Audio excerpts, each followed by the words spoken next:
జీవితాన్ని ఖరాబ్ చేస్తానని బైబిల్ చెప్తుంది.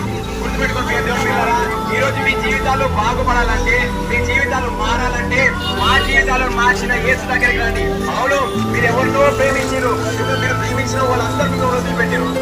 అవును, మిమ్మల్ని ఎవరు ప్రేమిస్తలేదు అనుకుంటున్నారు. మీరు ఇక్కడ మీ కొడుకులు మిమ్మల్ని ప్రేమిస్తలేదు, మీ భార్య మిమ్మల్ని ప్రేమిస్తలేదు, లేదా మీ తల్లిదండ్రులు మిమ్మల్ని ప్రేమిస్తలేదు అనుకుంటున్నా. ఈ రోజు గుర్తుపెట్టుకోండి దేవుని పిల్లరా, మిమ్మల్ని ఎవరు ప్రేమించకున్నా ప్రేమించినా మిమ్మల్ని శాశ్వతంగా ప్రేమించే ప్రేమ యేసు ప్రేమ.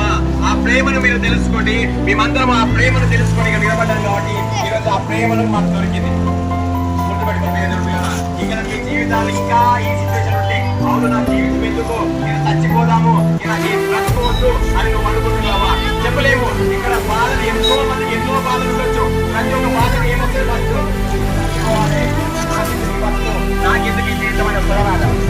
గుర్తుపెట్టుకోండి దేవుని పిల్లరా, దేవుడు నజరేయుడైన యేసు ప్రభు మనందరినీ ప్రేమిస్తున్నాడు. మమ్మల్ని ప్రేమించిన దేవుడు మిమ్మల్ని కూడా ప్రేమిస్తున్నాడు, మీ భర్తలను కూడా ప్రేమిస్తున్నాడు, గుర్తుపెట్టుకోండి. నజరేయుడైన యేసు మాత్రమే ప్రతి ఒక్క పాపం నుండి మనల్ని విముక్తి చేయగలడు. గుర్తుపెట్టుకోండి.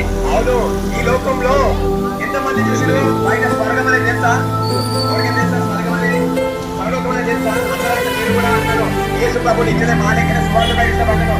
ఆ దేవుడు మాకెందుకు, ఆ దేవుడు మాకెందుకు, ఆ పరయోగ దేవుడు మాకెందుకు అనగానే. కానీ ఈ దేవుడు మతాన్ని మార్చే దేవుడు కాదు, ఈ దేవుడు కులాన్ని మార్చే దేవుడు కాదు, ఈ దేవుడు మీ బ్రతుకులను మార్చే దేవుడు, మీ ఖరాబైన జీవితాలను మార్చే దేవుడు ఆ నజరేయుడైన యేసు ప్రభు. ఈ రోజు ఆయన దగ్గరికి మేము వచ్చాం కాబట్టి మా జీవితాలను మార్చిండు. ఒకవేళ మీ జీవితాలు మారాలంటే, మీ బ్రతుకులు మారాలంటే, మీ కుటుంబంలో పరిస్థితులు మారాలంటే ఒక్కసారి ఆ యేసు ప్రభు దగ్గరికి రండి.